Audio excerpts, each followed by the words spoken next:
O Senhor esteja convosco. Ele está no meio de nós. Proclamação do Evangelho de Jesus Cristo, segundo João. Glória a vós, Senhor.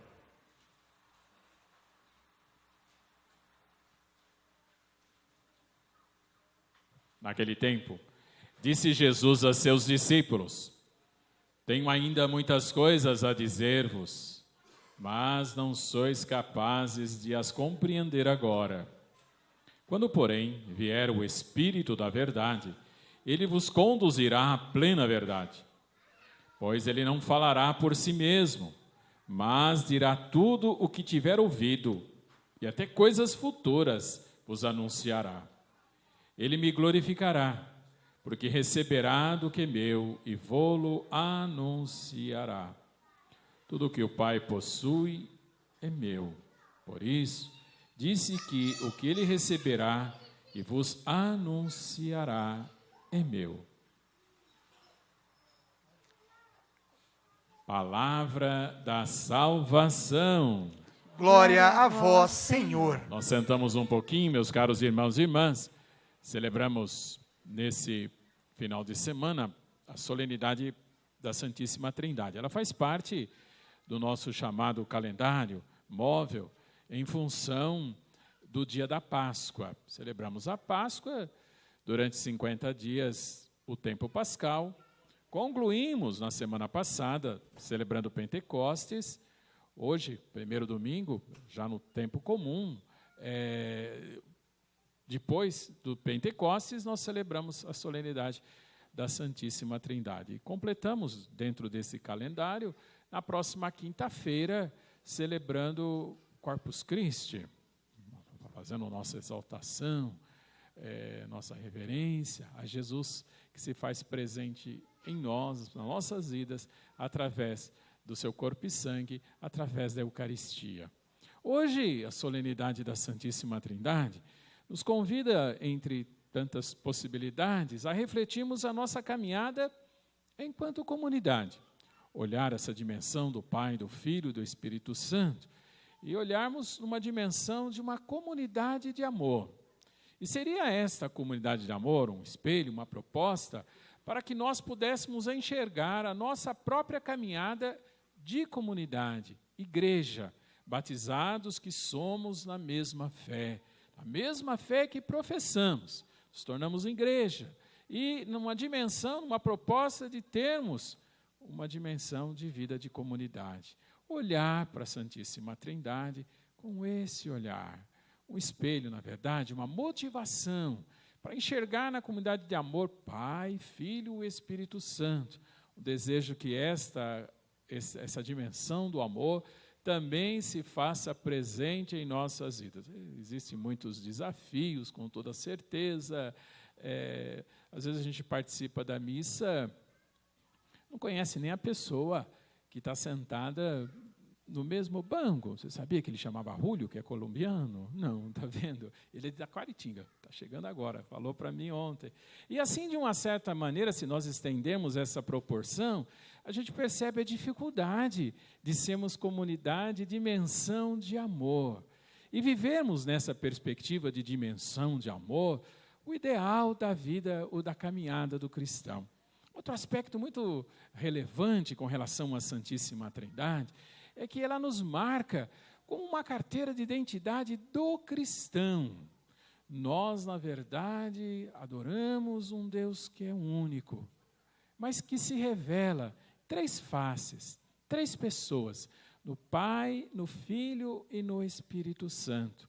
As leituras desta missa nos dão uma motivação, nós estamos no ano C de Lucas, nos dão uma dimensão justamente para olharmos essa dimensão trinitária da nossa caminhada de fé a partir do texto bíblico. A primeira leitura que nós acompanhamos, a leitura do livro dos Provérbios, fala de uma alegria, de uma felicidade, de estarmos na presença de Deus. E essa felicidade se dá justamente na consciência que Deus criou o mundo com a sua sabedoria, num projeto que, antes de mais nada, é um projeto do seu próprio amor. Esta obra criada por Deus, desde sempre, na verdade, se constitui uma grande motivação para a nossa interação com esse mesmo mundo. Nós vimos lá no livro do Gênesis que nós fomos criados à imagem e semelhança de Deus. A imagem e semelhança, a sua imagem e semelhança, Deus nos criou. O primeiro olhar que nós temos para Deus, justamente, é esse olhar de um Deus que nos criou. Nos tornou suas criaturas, seres por Ele criados. E seria um mundo também criado por Ele, para que nós pudéssemos interagir com esse mundo e pudéssemos, a partir da nossa interação com o mundo, da nossa interação com as outras pessoas, construir uma dimensão desse mesmo amor por Ele nos dado. Primeiro, olhar para Deus como um Deus que nos criou. Podemos olhar para esse Deus que se deixou conhecer através de uma experiência com o povo de Israel.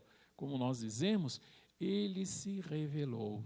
Foi se revelando nessa dimensão e se tornou, na verdade, Deus nosso Pai. Quando nesta revelação atingiu-se o auge, o máximo, quando Ele próprio quis se fazer pessoa humana. Não quis ficar lá no céu, distante de nós.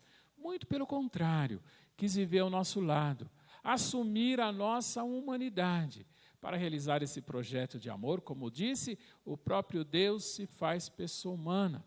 Aquilo que era, no Antigo Testamento, a sua palavra, revelada através dos profetas. O verbo, essa palavra, essa revelação, se faz pessoa humana com o nascimento de Jesus. E como veremos agora na leitura, esse mesmo Jesus veio ao mundo para a nossa justificação. Vamos ver sobre isso. Aqui na segunda leitura fala para nós justamente isso.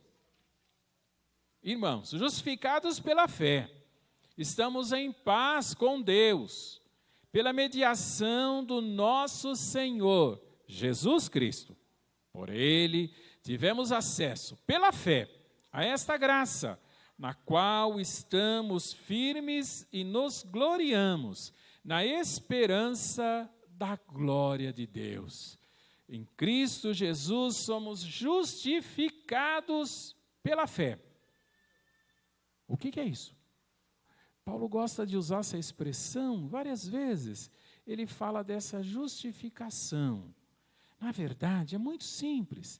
Deus nos faz pessoas justas, nos justifica, nos conduz por os seus caminhos, nos tornando pessoas capazes de construir em nossas vidas e viver esse projeto de amor. Se nós pegarmos dentro da cultura religiosa judaica, muito presente no Antigo Testamento, o maior elogio que você podia fazer era chamar uma pessoa de justa. São José, o justo José, como nós falamos. Numa linguagem cristã, o que seria esse ser justo? Uma pessoa boa, uma pessoa de Deus, uma pessoa que age corretamente, diante de qualquer circunstância, diante de qualquer dificuldade, na hora de escolher, na hora de tomar a decisão, toma a decisão segundo os ensinamentos de Jesus, segundo o seu evangelho. É isso que nós somos, justificados. Ou seja, nos tornamos a possibilidade de sermos pessoas boas, de Deus, a partir da fé que temos em Cristo Jesus. Esse Jesus que nos justifica e nos salva pela sua vida. A sequência da leitura é muito significativa aqui. A carta aos Romanos diz assim, olha, depois de experimentarmos, e não é só isso, a glória de Deus, pois nos gloriamos também nas nossas tribulações. Nos gloriamos nas nossas tribulações. O que é uma tribulação? Olha, podemos resumir uma tribulação em tudo aquilo que não dá certo, tudo aquilo que nos atrapalha, tudo aquilo que nos causa dificuldade, tudo aquilo que a gente gostaria que fosse de um jeito e acontece de outro. Buscamos de um lado e de uma certa maneira não deu certo. E aí vem as dificuldades, as barreiras, às vezes aquela situação que a barreira é intransponível, é mais forte que nós, e aí nós somos desafiados diante dessa situação. Uma verdadeira tribulação, um verdadeiro tormento. Mas o que causa também essa tribulação? A leitura continua aqui para nós. A tribulação, na verdade, que nós temos a oportunidade, porque na tribulação, diz aqui o texto para nós, ela gera uma constância. Por quê? Olha, mesmo diante de situações difíceis, mesmo diante de dificuldades, mesmo nos momentos em que somos desafiados, nós somos chamados a ficar firmes, em pé, agindo com toda a dignidade. Um dos grandes defeitos que nós temos é, às vezes, tentar justificar o nosso erro pelo erro dos outros. Mas está todo mundo fazendo assim? Por que está todo mundo fazendo assim? Eu vou ter que fazer errado também. Por que eu não posso manter-me firme de maneira correta, buscando justamente essa justificação que nos fala essa carta aos Romanos? Ficando, na verdade, no bom caminho, sendo pessoas boas. Essa perseverança, diz aqui o texto, ou seja, diante da dificuldade, fico firme. Diante do desafio, não desisto. Quando sou, na verdade, desafiado, reafirmo a minha fé. Isso gera constância, diz Paulo aqui para nós. Olha, a tribulação gera constância na virtude, porque a constância leva a uma virtude provada. A virtude provada desabrocha em esperança, e a esperança não decepciona. A maior esperança que nós devemos ter em nossas vidas é a chamada esperança virtude teologal, que nós aprendemos no catecismo, seja, acreditar sempre nos valores do reino de Deus, e que ele vai acontecer, e já acontece na nossa vida. A realização do reino de Deus é a maior esperança que nós temos. Essa esperança, diz aqui a leitura continuando, ela não decepciona. Por quê? Porque o amor de Deus foi derramado em nossos corações. Como? Pelo Espírito Santo que nos foi dado. Completamos a ideia da Santíssima Trindade. Deus se faz conhecer e se revela. Constrói, cria um mundo, nos insere nesse mundo como imagem e semelhança. O ápice da sua revelação, Cristo Jesus, o Filho, se faz pessoa humana para habitar no nosso meio. Nos justifica, nos leva à nossa salvação, pela essa mesma justificação, e nos dá o Espírito Santo como uma continuação da sua obra. É o que fala o Evangelho para nós. Esse Evangelho é aquele Evangelho do contexto do final do tempo pascal, que nós tivemos na nossa missa, e fala justamente isso. Tem coisas que a gente não pode compreender, mas através do Espírito da verdade, ele nos conduzirá a essa plena verdade. Ele fala em comunhão com Deus, ele está no nosso meio, na verdade, para nos mostrar esse mesmo caminho de Deus, o caminho da nossa salvação. Celebrar o Pai, o Filho e o Espírito Santo. Trindade Santa, nossa identidade de cristão, o Deus que é um, mas que se revela em 3 momentos, em 3 pessoas, no Pai, no Filho e no Espírito Santo, que nos conduz para a nossa justificação, que nos conduz para a nossa salvação, que nos conduz no seu projeto de amor. Vamos continuar a missa professando juntos a nossa